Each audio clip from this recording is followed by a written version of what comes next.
Halo teman-teman semua, jumpa lagi bersama saya di channel Master Hand. Channel yang kreatif, inovatif, dan generatif. Baik, hari ini rencana mau bikin lampu lighting sederhana untuk konten. Saya buat lampu ini agar ada ekstra penerangan jika nanti ada project atau orderan barang yang dikerjakan pada malam hari. Nah, biasanya kalau ada orderan lampu emergency atau bor mini, saya kerjakan sore hari sampai malam hari teman-teman. Karena siang harinya saya pakai buat bikin video dan juga ada kesibukan lainnya.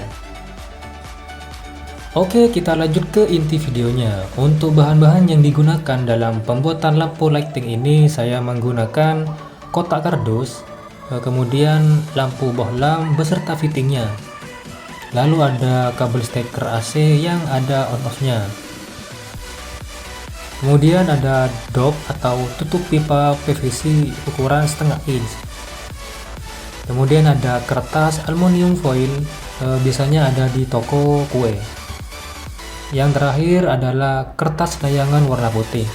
Teman-teman bisa juga pakai kertas yang lain. Nah, untuk bahan-bahan utamanya itu saja. Untuk cara pembuatannya sangat simpel sekali. Kalian tonton saja video ini sampai selesai. Let's go!